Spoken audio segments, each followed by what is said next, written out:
Le spectacle est une prosopopée, le 19e siècle est vivant. Il vient raconter son histoire, surtout il vient raconter les personnages, les autrices, les auteurs qu'il a rencontrés sur ses 100 ans d'existence.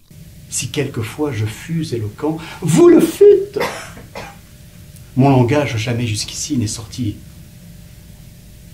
de mon vrai cœur. Pourquoi? Parce que jusqu'ici je parlais à travers... Quoi?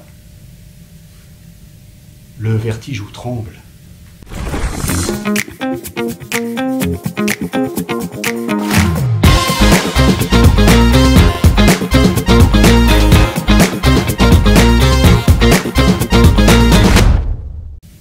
Je me suis trompé quelquefois.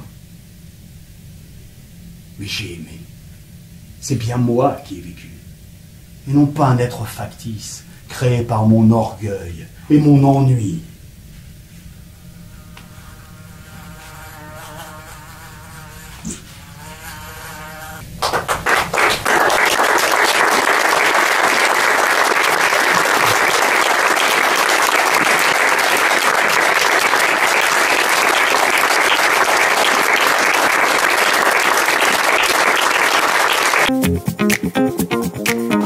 Bonjour, je suis Johanna Boyedi-Lolo, metteur en scène et créatrice lumière du spectacle 19-5. Bonjour, Christophe Delessart, comédien et auteur de 19.5, le 19e en 5 actes. Messieurs, messieurs, il ne suffit pas d'énoncer un grand principe et de proclamer bien haut que l'on en accepte toutes les conséquences. Il faut se dévouer à la réalisation de ce principe et témoigner par tous ses actes que l'on a le courage de son opinion.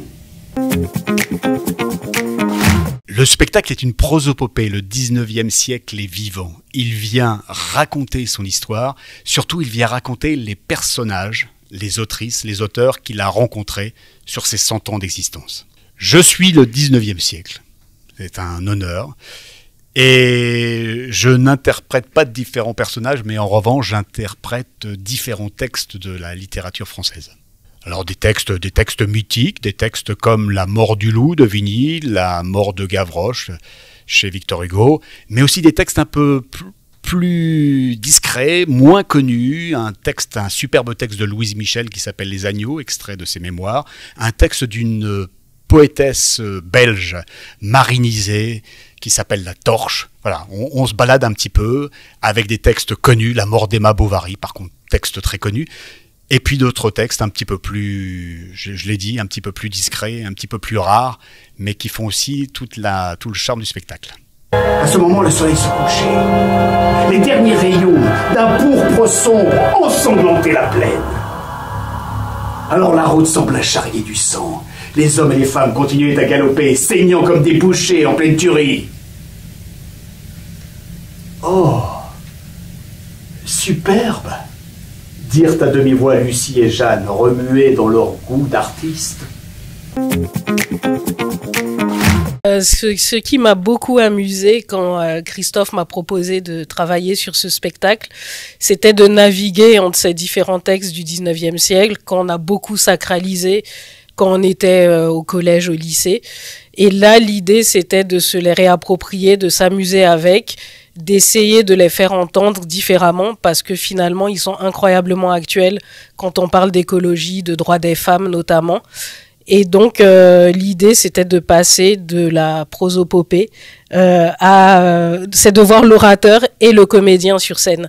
Parce que Christophe a des talents d'orateur que ceux qui le connaissent bien savent. Mais je voulais aussi voir le comédien sur scène. Donc, on a d'un côté ce siècle qui est dans l'urgence de raconter tout ce qui lui est arrivé avant la fin de sa vie. Et de l'autre côté, comment faire vivre ces textes. Et on a décidé de s'amuser avec. C'est ce que vous allez découvrir dans 19.5. J'ai pas grand-chose à ajouter de plus, sinon que c'est un plaisir énorme au départ, l'envie de dire ces textes qui sont merveilleux. Et puis le travail avec Johanna a fait que nous avons décidé de le rendre vraiment vivant, ce siècle. C'est un personnage, c'est un vieillard, mais qui est plutôt avec un sens de l'humour certain, qui a sa mort annoncée, mais qui a envie de partager ses derniers instants. Il est étendu dans l'herbe sous la nuit, pâle dans son lit vert, où la lumière pleut. Les pieds dans les glaïeuls, il dort, souriant comme sourirait un enfant malade. Il fait un somme. Nature, berce-le chaudement. Il y a froid.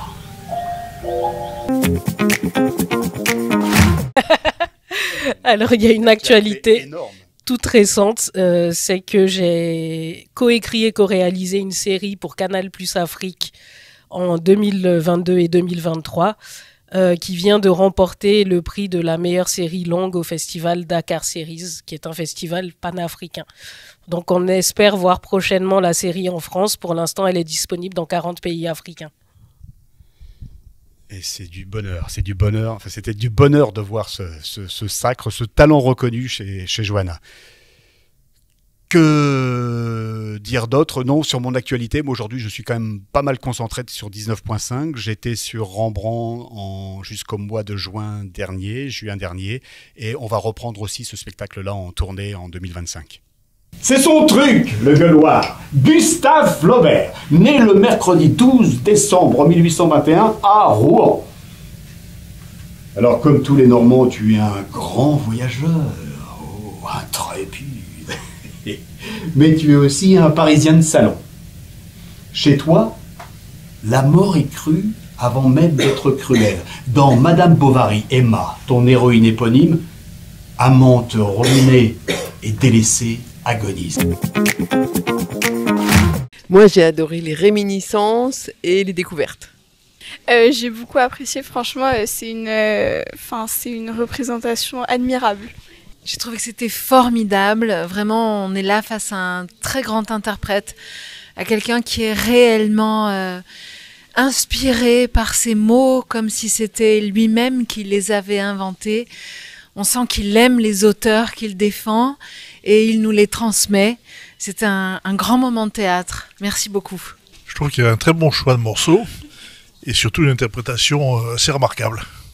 Il dévalisa les 7 ou 8 premières gibernes sans grand danger. Il rompait à plein ventre, galopait à 4 pattes, prenait son panier aux dents, se tordait, glissait, ondulait, serpentait d'un mort à l'autre et vidait la cartouchière comme un singe ouvre une noix. De la barricade dont il était encore assez près, on osait lui crier de revenir, de peur d'attirer l'attention sur lui. Sur un cadavre qui était un caporal, il trouva une poire à poudre. Je crois qu'il faut avoir l'envie, il faut avoir goûté le plaisir de rendre un public heureux. Vous savez, le spectacle vivant, c'est quelque chose qui est incroyable aujourd'hui. On est dans un monde où tout devient virtuel, où on a des fakes un petit peu partout, on ne sait plus quelles sont les vraies images. Quand vous allez au théâtre, il n'y a pas de tricherie. Le comédien, les comédiennes sont là pour vous donner du plaisir. Alors vous, jeunes comédiennes, jeunes comédiens, autrices, auteurs, metteurs en scène, surtout, goûtez ce plaisir de transmettre l'amour de vos mots, l'amour des images à votre auditoire. Le plaisir, c'est la priorité absolue quand on fait ce métier. Pour ma part, je suis complètement d'accord avec le plaisir. Je dirais en plus beaucoup de curiosité. N'hésitez pas à découvrir des choses, à être curieux, à poser des questions, à vous questionner sur le monde qui vous entoure et sur des textes que vous ne connaissez pas ou vous pensez qu'ils vont vous rebuter. Mais soyez ouverts d'esprit, soyez curieux et surtout gardez votre insouciance et votre audace. Parce qu'au final, c'est quoi nos seules barrières? C'est nous-mêmes, finalement. Et quand on arrête de se les mettre et qu'on ose, ben, ça donne des choses magnifiques qu'on ne soupçonnait même pas. Merci à vous et surtout, on se retrouve à l'Essaillon, c'est tous les mardis, 19h, pendant quelques semaines encore. Voyons Marie, regarde-moi. Suis-je donc bien affreux?